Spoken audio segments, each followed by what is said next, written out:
வணக்கம் viewers, welcome back. இப்போ நம்ம மார்க்கெட்டில் வந்து அண்டர் 30K அப்படின்னு எடுத்துக்கிட்டோம்னா அதில் நிறைய டிவைசஸ் வந்து ரொம்பவே பர்ஃபார்மன்ஸ் ஓரியன்டாக இருக்குது. இதிலே கேமரா சென்ட்ரிக்காக ஒரு சில டிவைசஸ் நம்ம சொல்லுவோம். எக்ஸாம்பிளுக்கு சொன்னால் இப்போ பிக்சல் 8 அந்த பட்ஜெட்டில் வரும்போது அதுவும் கேமரா சென்ட்ரிக் தான். ஏதாவது ஒரு சில ஆஃபர், எக்ஸ்சேஞ்ச் ஆஃபர் இதெல்லாம் வரும்போது S24 FE மாதிரியான டிவைஸும் அண்டர் 30K கிடைக்கிறதுக்கான வாய்ப்புகள் இருக்குது. அதுவும் கேமரா சென்ட்ரிக் தான். இதுவே ஃபோட்டோகிராஃபி மட்டும் அப்படின்னு நம்ம யோசிக்கும் போது நத்திங் ஃபோன் 3A Pro கூட ஓரளவுக்கு ஸ்கோர் பண்ணும். ஸோ நிறைய டிவைசஸ் வந்து கேமரா சென்ட்ரிக்காகவும் இருக்குது. இப்போ பர்ஃபார்மன்ஸ் சென்ட்ரிக்காக யோசிக்கும் போது நமக்கு என்ன ஆகுதுன்னு பார்த்தீங்கன்னா 8s Gen 3 இல்லாட்டி 8s Gen 4 இந்த மாதிரியான பேஸ்டு டிவைசஸ் வந்து சாலிடாக ஸ்கோர் பண்ணோம். அண்ட் இதுக்கப்புறம் வந்து மேபி இன்னும் ஒரு 3-4 மாதம் கழிச்சோ இல்லாட்டி வந்து OnePlusல 15 சீரிஸ் ரிலீஸ் ஆனதுக்கப்புறமா அப்போ வந்து உங்களுக்கு 13R ப்ரைஸ் வந்து அரௌண்ட் 30K வரதுக்கான வாய்ப்புகளும் கூட இருக்குது.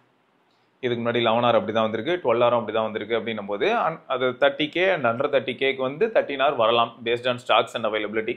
ஸோ அப்படி இருக்கும்போது அப்போ 8 Gen 3 இருக்குது அப்படின்னு சொல்கிற அளவுக்கு இருக்கும் பர்ஃபார்மன்ஸில். ஸோ அப்படி பார்க்கும்போது போக்கோ F7 ஒரு நல்ல டிவைஸ் பர்ஃபார்மன்ஸ் ஓரியன்டாக. அதில் வந்து கீர்த்தி வாஸ் அப்படிங்கிற நண்பர் வந்து அனுப்பியிருக்காரு. இது வந்து battery performance of Poco F7 before update. ஏன்னா அவர் என்ன மென்ஷன் பண்ணியிருக்காருன்னா உங்களுக்கு வந்து இப்போது 8 hours 20 minutes இன்னும் ரிமைனிங் அப்படின்ற மாதிரி இது காட்டும். நார்மலாக பேட்டரியில் போய் செக் பண்ணும்போது காட்டும். ஸோ அதில் வேன்ஸ்டு தான் அதிகமாக யூஸ் பண்ணியிருக்காரு. நம்மளால் கிளாஷ் ராயல் பயங்கரமாக விளாண்டுருக்காரு. ஸோ 30 மணி நேரம் இப்போ சார்ஜ் போட்டு 30 hours ஆயிருக்கு. ஸோ அந்த 30 ஹவர்ஸில் ஸ்க்ரீன் ஆன் வந்து பார்த்தீங்கன்னா 11 hours 2 minutes, ஸ்க்ரீன் ஆஃப் வந்து 19 hours. ஸோ இது வந்து பிஃபோர் அப்டேட் வந்ததுக்கப்புறம் எப்படி இருக்குது அப்படிங்கிறதுக்கும் டேட்டா கொடுத்துருந்தாரு. ஸோ அப்டேட் வந்ததுக்கப்புறமா பார்த்தீங்கன்னா 12.5 hours 1 day. ஸோ அப்போது 1.5 நாள் வருது. இப்போ பரவாயில்லையே 13 hours 13.5 hours. ஆனால் 11%, 19%, 20%. ஸோ இப்போலாம் கொஞ்சம் அடிச்சு நொறுக்குறீங்க போலையே. பேட்டரி பேக்கப் வந்து ரொம்பவே இம்ப்ரூவ் ஆக ஆரம்பிச்சிருச்சு போல் நிறைய டிவைசஸில். ஓகே, ஸோ அதுவும் ஒரு fact. So Poco F7 battery backup நல்லா இருக்குன்னு சொல்லி நம்ம நண்பர்கள் ரிப்போர்ட் பண்ணுறாங்கிறது உங்ககிட்ட கொண்டு வந்து சேர்க்கணும்னு பார்த்தேன். நீங்களும் போக்கோ F7 யூஸராக இருந்தால் உங்களுக்கு எப்படி இருக்குங்கிறத நீங்கள் சொல்லும்போது மற்றவங்களுக்கும் யூஸ்ஃபுல்லாக இருக்கும். சரி, அடுத்து வந்து Xiaomi CV 2025 வாங்கினேன்னு சொல்லிட்டு யூசர் எக்ஸ்பீரியன்ஸ் சொல்லி ஆண்ட்ரியூ அப்படிங்கிற நண்பர் வந்து ஷேர் பண்ணியிருந்தாரு. நான் Xiaomi 14 2 days ago 28Kக்கு வாங்கினேன் அப்படின்னு. Delivery was delayed by 2 days by Amazon, which is okay. After unboxing the mobile, just using the camera mode of the phone, warm ஆகுது. After updating the system, apps were not opening. Showing wait until your device is fully rebooted அப்படின்னு சொல்லி வந்துச்சான். சரின்னு இவரும் wait பண்ணியிருக்காரு 2 ஹவர்ஸ்க்கு. But apps were not opening. Then factory reset பண்ண மொபைலை. It worked properly but I face the issue. After another system update mobile worked properly except the heating issue. Now when I switched off and on, the apps are not opening. Even when I open the 2 to 3 apps, the mobile overheats. Now I factory resetted the mobile again. Still, if I switch it off and open, the apps are not working.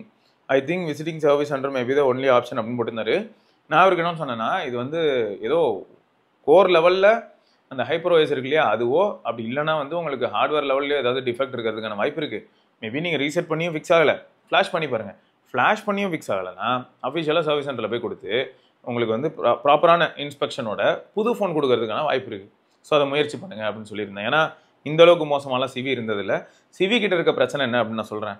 அதில் இருக்கிற battery size 4700 mAh அந்த மாதிரி தான் battery இருக்கும். So all day battery life அப்படிங்கிறது நம்மளால் உறுதியாக சொல்ல முடியாது. ஒரு கேஷுவல் யூஸருக்கு சிவிக்கு பேட்டரி லைஃப் வந்து டெலிவர் பண்ணிடும். அதே சமயம் சார்ஜிங் ஸ்டாண்டர்ட்ஸ் நார்மலாகவே 80 watt 90 watt அப்படிங்கிற மாதிரியான சார்ஜிங் ஸ்டாண்டர்ட்ஸ் இருக்கும். ஒரு ஃப்ளாக்ஷிப் சிப் இருக்கிற மாதிரியான ஒரு ஃபோன் Xiaomiயில் எடுத்துக்கிட்டிங்கன்னா. ஏன்னா இதே பட்ஜெட்டில் Redmi 14 Pro Plus மாதிரியான ஃபோன்லாம் பார்த்தீங்கன்னா உங்களுக்கு 6200 mAh பேட்டரி 90 watt சார்ஜிங் இருக்கும். பட் இதில் 67 watt இருக்கும். பட் அது ஒரு பெரிய பெயினான்னு கேட்டால் 25 watt 30 watt 45 watt யூஸ் பண்ணிட்டு இருக்க நமக்கு 67 watt ஃபாஸ்ட்டாக தான் இருக்கும். இருந்தாலும் வேற என்ன நம்ம சொல்லலாம் அப்படின்னா டிஸ்பிளே, பில்டு குவாலிட்டி இந்த மாதிரியான ஏரியாலலாம் ஸ்கோர் பண்ணிடும். ஃப்ரண்ட்டில் 32 MP கேமரா இருக்கும். ஸோ அந்த கட் அவுட் வந்து ஒரு சிலருக்கு இரிட்டேட்டிங்காக இருக்கலாம். டைனமிக் ஐலைன் மாதிரி ஒரு பெரிய கட் அவுட் இருக்கும்னு வச்சுக்கோங்களேன். மேபி இந்த ஃபோனுக்கு தான் இதுக்கப்புறம் HyperOS 3 வந்ததுக்கப்புறம் அந்த சூப்பர் ஐலாண்டுங்கிறது நல்லா ஆப்டாக சூட் ஆகும் போல. ஏன்னா பார்க்கறதுக்கு ஐஃபோன் மாதிரியே இருக்க வாய்ப்பு இருக்கு இல்லையா. சரி, நம்ம அது என்னன்னு பார்ப்போம். ஆனால் இந்த ஃபோனில் செல்ஃபி தரமாக இருக்கும். இந்த ஃபோனில் செல்ஃபி வீடியோவும் சூப்பராக இருக்கும். ஆனால் ரியர் கேமரா வீடியோ ஜிட்டரியாக இருக்கும். ரியர் கேமரா ஃபோட்டோஸ் நல்லா எடுக்கலாம். அண்ட் இந்த டெலிஃபோட்டோவில் OIS இல்லாதனால ஃபோட்டோ எடுக்கும்போது ரொம்ப ஸ்டடியாக ஹோல்ட் பண்ணி ஃபோட்டோ எடுத்தால் தான் நல்லாயிருக்கும். லோ லைட் சுச்சுவேஷனில் இல்லாட்டி ப்ளர்ட் இமேஜஸ் தான் வரும். ஸோ இதெல்லாம் ஞாபகம் வச்சுக்கோங்க. ஸோ ஃபோட்டோகிராஃபிக்காக இந்த ஃபோன் வாங்கினா ஓரளவுக்கு சாட்டிஸ்ஃபை பண்ணிடும். ஆனால் பேட்டரி லைஃப்காக வாங்கினீங்கன்னா வேலைக்கு ஆகாது. ஸோ கேமரா யூஸ் பண்ணால் எந்த ஃபோனாக இருந்தாலும் மாடர்ன் ஃபோன்ஸ் எல்லாமே கம்ப்யூட்டேஷனல் அல்காரிதம்குள்ளே போகிறனால கேமரா ஓப்பன் பண்ணாலே டேப் திறந்த மாதிரி தான் போகும்னு சொல்லிட்டு நான் பல வருஷமாக சொல்லிட்டு இருக்கேன். எப்போ வந்து எல்லாருமே AI ட்ரிவனாக நிறைய விஷயங்கள் செய்ய ஆரம்பிச்சாங்களோ, ப்ளஸ் ப்ராசர் ரொம்ப பவர்ஃபுல்லாக ஆரம்பிச்சதோ, ஆட்டோமேட்டிக்காக கேமரா மாதிரியான டாஸ்க்கு கேமரா ஆன் பண்ணாலே பேட்டரி வந்து ட்ரெயின் ஆகும், ஃபோன் வந்து ஹீட் ஆகும். ஸோ இதே தான் நீங்கள் இதுலேயும் எக்ஸ்பீரியன்ஸ் பண்ண போகிறீங்க. பட் ரிசல்ட்ஸ் எல்லாம் உங்களுக்கு நல்லா இருக்கும். அந்த லேக் ஆப்டிக்ஸ் இருக்கிறனால அதெல்லாம் நல்லாயிருக்கும். இருந்தாலும் இந்த டிவைஸ் வந்து இப்போ சப்போஸ் 28,000 29,000 ரூபாய்க்கு 512 GB கிடைக்குதுன்னு எப்போவுமே இந்த டீலில். அப்போ யார் இதை வாங்கலாம் அப்படின்னா ரொம்ப கேஷுவல் யூசர், மீடியா சென்ட்ரிக்காக தான் ப்ரோ யூஸ் பண்ணுவேன் அப்படிங்கிறவங்களும் இதை வாங்கலாம். ப்ளஸ் அது மட்டும் இல்லாமல் இதோட பேட்டரி லைஃப் ப்ரொலாங் பண்ணுறதுக்கு அந்த பவர் சேவர் மோட் மாதிரியான ஒரு சில விஷயங்களை யூஸ் பண்ண வேண்டியதாக இருக்கும். நான் சார்ஜர் கையிலே தான் ப்ரோ கேரி பண்ணிட்டு போகிறேன் அப்படிங்கிறவங்களாம் ஜாலியாக யூஸ் பண்ணலாம். இந்த ஃபோன் வந்து எப்படின்னா ஒரு மாதிரியான ஒரு மிக்சட் பேக்குங்க. பர்ஃபார்மன்ஸ் ஓரியன்டாக இருக்குமானா பர்ஃபார்மன்ஸ் இருக்கும். பட் பர்ஃபார்மன்ஸ் அப்படிங்கிற ஒரு இடத்துல கையெடுத்து வச்சதுமே ஃபோன் வந்து லைட்டாக வார்ம் ஆகும் அண்ட் ஹீட் ஆகும். கேம்லாம் ஆட ட்ரை பண்ணலாம், 8S Gen 3 இருக்குல்ல அப்படின்னு சொல்லலாம். பட் அதுக்கேற்ற மாதிரி லைட்டாக ஹீட் ஆகும், த்ராட்டில் ஆகும். ஸோ இது எல்லாமே நீங்கள் இதில் எக்ஸ்பீரியன்ஸ் பண்ணுறதுக்கான வாய்ப்பு இருக்குது. சப்போஸ் யாராவது வந்து வெறும் மீடியாக்காகவும் வெறும் செல்ஃபி கேமராக்காகவும் அக்கேஷனலாக ரியர் கேமரா யூஸ் பண்ணுவேன் அப்படின்னு சொல்லி யாராவது வாங்கியிருந்தாங்கன்னா அவங்களுக்குலாம் இது வந்து கண்டிப்பாக நல்ல டிவைஸாக இருக்கிறதுக்கான வாய்ப்புகள் அதிகம். பட் இதில் பேட்டரி லைஃப்லாம் எதிர்பார்த்து நீங்கள் போனீங்கன்னா சிவி வந்து பேட்டரி லைஃப் ஃப்ரெண்ட்லி டிவைஸ் கிடையாது. ரொம்பவே ப்ரீமியம் லுக்கிங் அண்ட் ஒரு மாதிரி லைட் வெயிட்டாக ஸ்லீக்காக இருக்கக்கூடிய ஒரு டிவைஸ் அதுதான் சிவி. என்ன 512 GB உங்களுக்கு இப்போ வந்து 8S Gen 3 ஒரு 30,000 ரூபாய் கிடைக்குது அப்படிங்கிறது இதோட ப்ரோ. ஸோ அதான் ஃபேக்ட். ஸோ இந்த டேட்டா நான் பார்த்தேன், அதனால் சரி இதையும் உங்ககிட்ட கன்வே பண்ணலான்னு பார்த்தேன்.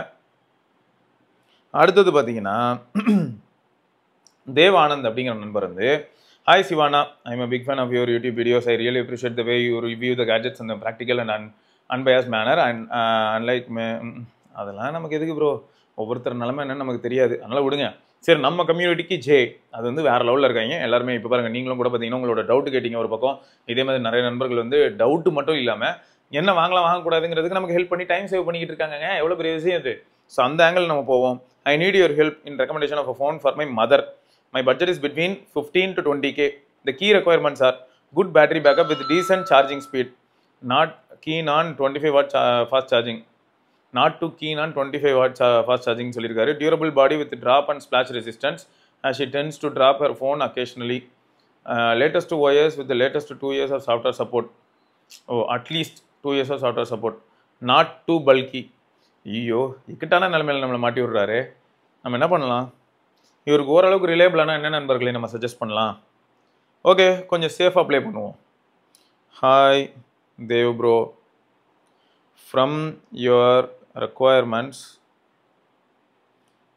and the two you are specifically concerned about bulky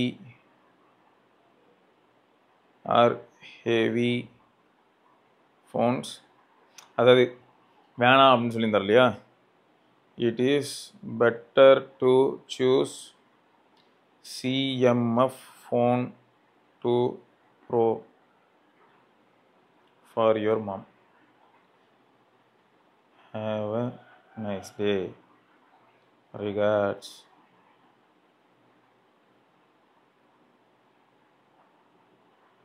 எனக்கு தெரிஞ்சு வந்து நீங்கள் என்ன நினைக்கிறீங்க நண்பர்களே? இதே பட்ஜெட்டில் வந்து நிறைய டிவைசஸ் இருக்குது. இப்போ P3 இருக்குது, இப்போ P4 வந்துருக்கு. ஸோ இந்த மாதிரி நிறைய டிவைசஸ் இருந்தாலும் கூட இவருக்கு கொஞ்சம் ஹெவியாகவும் இருக்கக்கூடாது, பல்காகவும் இருக்கக்கூடாதுன்னு சொல்லியிருக்காரு. ஸோ இந்த மாதிரியான பாயிண்ட்ஸ் எல்லாம் எடுத்து யோசிக்கும் போது என்ன ஆகுதுன்னா, நம்ம டெக்னோ போவா ஸ்லிம்மு கூட சொல்லலாம்.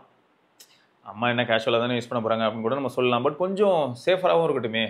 அடுத்து வரக்கூடிய அந்த ஒரு 2 அப்டேட்டில் கூட அவங்க டிவைஸ் வந்து ஓரளவுக்கு ரிலேபிளாக இருந்ததுன்னா நல்லா இருக்குமே அப்படின்னு தோணுச்சு. அதனால தான் வந்து CMF Phone 2 Pro சஜஸ்ட் பண்ணுறேன். ஸோ நீங்கள் என்ன நினைக்கிறீங்க CMF Phone 2 சஜஷனை பற்றி? வேறு ஏதாவது சில டிவைஸ் சஜஸ்ட் பண்ணலாம் அப்படின்னு நினச்சிங்கன்னா தாராளமாக நீங்கள் கமெண்ட் செக்ஷனில் தேவ் ஆனந்த் அப்படின்னு போட்டு அவருக்கு நீங்கள் சொல்லலாம், தேவ் ப்ரோ இதையும் கூட நீங்கள் கன்சிடர் பண்ணலாமா, ஓகே இந்த ஃபோன் கூட செக் பண்ணி பாருங்க அப்படின்னு நீங்கள் சொல்லலாம். ஏன்னா ஏகப்பட்ட பிராண்டில் டிவைசஸ் இருக்குது. இப்போ மோட்டரோலா டிவைஸ்லாம் சூஸ் பண்ணோம்னா நமக்கு ஹெவியாக இருக்காது. பட் அகைன் இந்த இடத்துல வந்து கொஞ்சம் அந்த 2 வருஷம் அப்டேட்டு எந்த விதமான கோளாரும் இல்லாமல் அப்படின்னும் போது நத்திங் மேலே அந்த இடத்துல கூட கொஞ்சம் நம்பிக்கை இருக்குங்க. நத்திங் வந்து என்ன தான் ஓவராக வாய் பேசி நம்மகிட்ட கடுப்பேற்றினாலும் ஒரு பக்கம் வந்து இந்த CMF Phone 2 Pro okay. So இந்த ஆஸ்பெக்ட்ஸில் பார்க்கும்போது அண்ட் அந்த 3 கேமரா அப்படின்னும் போது கொஞ்சம் பேசிக்காக ஏதாவது அவங்க யூஸ் பண்ணாலும் இல்லை எமர்ஜென்சிக்கு நம்ம தேவையே அந்த ஃபோன் எடுத்து யூஸ் பண்ணாலும் கூட யூஸ்ஃபுல்லாக இருக்கும். ஸோ அதான் பார்த்தேன். நீங்கள் என்ன நினைக்கிறீங்க? ஓகே தானா? ரைட்டு. ஸோ இது ஒன்றா. அப்புறம் சஞ்சு அப்படிங்கிற நண்பர் வந்து என்ன கேட்டிருந்தாருன்னா, நம்ம சேனல் சப்ஸ்கிரைபர் தானே இவர், ஃபஸ்ட் டைம் ரைட்டிங். ஸோ ரொம்ப ஹாப்பி. ஒரு மெயில் நான் ஃபஸ்ட் டைம் வந்து ஒருத்தருக்கு போட்டிருக்கேன் மெயிலு, அதுவும் ஒரு கொரியா அப்படின்னும் போது I really like your videos. ஒரு doubt, since you do cycling a lot, எனக்கு தெரிஞ்சு you will be a correct person to guide me. What is your opinion on e-cycles? What is the range? எனக்கு தெரிஞ்சு range வந்து பார்த்தீங்கன்னா 25,000 ரூபாங்கிறது ஒரு பர்ஃபெக்டான ரேஞ்சுங்க. அதுலேயும் முக்கியமாக ஹீரோவில் வந்து சைக்கிள்ஸ் நிறைய அவைலபிளாக இருக்கும், நீங்கள் செக் பண்ணி பாருங்கள். எனக்கு தெரிஞ்சு ஹீரோ தவிர இன்னும் நிறைய பிராண்ட்ஸ் அவைலபிளாக இருக்கிறதுக்கான பாசிபிலிட்டியும் இருக்குது. அது எனக்கு தெரியாமல், எனக்கு தெரிஞ்சு அப்படின்னும் போது என்ன ஆகுதுன்னா, எனக்கு தெரிஞ்ச நண்பர்கள்லாம் ஹீரோவில் வாங்கி யூஸ் பண்ணிக்கிட்டு இருக்காங்களா, அது நல்லா இருக்கு. ப்ளஸ் இதை தாண்டி ஒரு சிலர்லாம் இந்தியாவிலேயே என்ன பண்ண ஆரம்பிச்சிட்டாங்க, நேட்டிவாகவே நார்மல் சைக்கிளையே மோட்டார் ட்ரிவன் சைக்கிளாக மாற்றுறதுக்கான ஒரு சில மெத்தட்ஸ் எல்லாம் வச்சுருக்காங்க, செட்டப்லாம். நம்ம ஃப்ரண்ட்டில் இருக்கிற ஃப்ரேமில் ஒரு மோட்டர் மாதிரி பேட்டரி செட்டோட சேர்த்து மாட்டிடுறாங்க. அதுலேருந்து நம்ம செயினை ட்ரைவ் பண்ணுறதுக்கு ஒரு செட்டப் இருக்குது.